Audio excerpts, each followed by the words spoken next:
7 मई 2025 को भारत ने ऑपरेशन सिंदूर के तहत आतंकी अड्डों पर हमला किया, बिना पाकिस्तान की सीमा में घुसे। और पाकिस्तान ने दावा किया है कि उसने इंडिया के 5 फाइटर जेट गिराए हैं। आइए जानते हैं इसका पूरा सच इस वीडियो में। पहले बात करते हैं वो 3 खतरनाक मिसाइल की जिन्हें यूज करा गया इस मिशन सिंदूर में। First missile scalp storm shadow cruise missile. इसको फ्रांस और यूके ने मिलकर बनाया है। इसकी रेंज 250 से 560 किलोमीटर तक की है।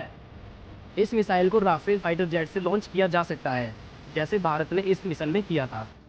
यह मिसाइल बेहद सटीक है और बंकर या छिपे हुए आतंकी ठिकानों को नष्ट करने के लिए ही बनाई गई है। Second AASM hammer. इस मिसाइल को फ्रांस ने बनाया है। इसकी रेंज है 70 से लेके 80 किलोमीटर तक की। राफेल से फायर किया जा सकता है। GPS और INS आधारित गाइडेंस सिस्टम से लैस है। यह एक स्मार्ट बम है जो सटीकता से टारगेट कर सकता है। बेहद कितना भी मौसम खराब हो, बारिश हो या धूप हो, ये सटीक से टारगेट को मार देता है। थर्ड स्पाइस 2000 स्मार्ट बम। इसको राफेल एडवांस सिस्टम इसराइल ने बनाया है। इसकी जो रेंज है वो 60 से लेकर 100 किलोमीटर तक की है। यह बम पहले 2019 के बालाकोट एयर स्ट्राइक में भी इस्तेमाल हो चुका है। रिपोर्ट्स में माने तो ये मिशन सिंदूर में भी इसका बहुत ज़्यादा यूज़ हुआ है। इसने अपना कर्तव्य निभाया है। इन हथियारों की खासियत ये है कि इन्हें भारतीय सीमा के अंदर रहते हुए ही लॉन्च किया जा सकता है और ये सैकड़ों किलोमीटर दूर तक के अपने लक्ष्य को सटीक हमला कर सकते हैं। इसलिए भारतीय लड़ाकू विमानों को पाकिस्तान की हवाई सीमा में जाने की आवश्यकता नहीं पड़ी। इन हमलों में भारत ने 24 मिसाइल स्ट्राइक के माध्यम से इन ठिकानों को निशाना बनाया, जिसमें 70 आतंकवादी मारे जाने की पुष्टि की गई है, लेकिन इससे ज़्यादा भी नंबर हो सकता है। भारत ने जिन 9 आतंकियों ठिकानों को निशाना बनाया वह मुख्य रूप से जैसे मोहम्मद, लश्कर-ए-तैयबा और हिजबुल मुजाहिदीन जैसे प्रतिबंधित संगठनों से जुड़े थे। ये ठिकाने पाकिस्तान और पाकिस्तान नियंत्रित कश्मीर के विपरीत क्षेत्रों में स्थित थे, जिनमें भगवालपुर, मुद्दीपे, खैरा कला, सियालकोट, दिम्बर, कोटली और मुसाफाबाद शामिल है। जैसे मोहम्मद 26/11 मुंबई अटैक का मास्टरमाइंड भी माना जाता है। पाकिस्तान ने बोला कि हमारे देश में नहीं है, लेकिन जब जैसे मोहम्मद के 10 लोग इस हमले में मारे गए, जैसे मोहम्मद ने बोला काश मैं भी इस अटैक में मारा जाता, और पाकिस्तान ने इसे धोखाधड़ी का बताया है, क्योंकि पाकिस्तान में ये होते हुए भी पाकिस्तान ने ये बोला कि हमारे देश में ये नहीं है। पाकिस्तान का दावा है कि भारतीय राफेल, सुखोई Su-30 और MiG-29 लड़ाकू विमान उसकी हवाई सीमा में घुसे और उन्हें मार गिराया। लेकिन भारत ने कहा है कि हमला क्रूज मिसाइलों से के जरिए किया गया, जो भारतीय सीमा से ही छोड़ी गई थी। यानी भारतीय लड़ाकू विमान पाकिस्तान की सीमा में दाखिल नहीं हुए थे। भारत का दावा है कि सभी हमले स्टैंड्स ऑफ रेंज से किए गए थे, यानी विमानों ने दूर से निशाना साधा, जिसमें वो पाकिस्तान के एयर डिफेंस की रेंज में ही नहीं आए। भारत कहता है कि उसके फाइटर जेट पाकिस्तान में नहीं घुसे। पाकिस्तान कहता है कि वह घुसे और उसने मार भी गिराया।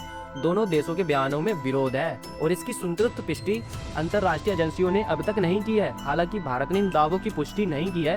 भारतीय अधिकारियों ने स्वीकार किया है कि 3 लड़ाकू विमान जम्मू और कश्मीर के क्षेत्र में दुर्घटनाग्रस्त हुए हैं, लेकिन ये स्पष्ट नहीं किया गया है कि ये विमान दुश्मन की कार्रवाई के कारण ही गिरे हैं या तकनीकी खराबी के कारण गिरे हैं। अभी इसके मामले में कुछ कंफर्म नहीं है। इस सैन्य टकराव के परिणाम स्वरूप दोनों देशों के बीच तनाव चरम पर पहुंच गया है और अंतर्राष्ट्रीय समुदाय ने स्थिति पर गहरी चिंता व्यक्त की है। संयुक्त राष्ट्र और अमेरिका ने दोनों पक्षों से संयम बरतने की अपील की है। पाकिस्तान नियंत्रित कश्मीर में किए गए ऑपरेशन सिंदूर के तहत भारतीय वायुसेना IAF ने निम्नलिखित लड़ाकू विमानों का उपयोग किया। First, Dassault Rafale. भारतीय वायुसेना ने राफेल लड़ाकू विमानों का उपयोग किया, जो स्कैल्प क्रूज मिसाइलें और AASM हैमर बमों से लैस थे। इन विमानों ने आतंकवादी ठिकानों पर सटीक हमले किए, जिसमें जैसे मोहम्मद, लश्कर-ए-तैयबा और हिजबुल मुजाहिदीन ने मुख्य में शामिल थे। Second, Sukhoi Su-30 MKI। Su-30 MKI बहु भूमिका वाले लड़ाकू विमान है, जो लंबी दूरी की उड़ान और भारी हथियार ले जाने में सक्षम है। हालांकि इस अभियान में इन विमानों की विशेष भूमि के बारे में विस्तृत जानकारी सार्वजनिक नहीं की गई है। थर्ड, MiG-29 विमान में इस ऑपरेशन में शामिल थे, जो उच्च गति और उच्च ऊंचाई पर उड़ान भरने में सक्षम है। इन विमानों का उपयोग हवाई श्रेष्ठता प्राप्त करने और दुश्मन के विमानों का मुकाबला करने के लिए ही तैयार किए गए हैं। इन विमानों के अलावा भारतीय वायुसेना ने ड्रोन और अन्य निगरानी उपकरणों का भी उपयोग किया, ताकि लक्ष्यों की सटीक पहचान और निगरानी सुनिश्चित की जा सके।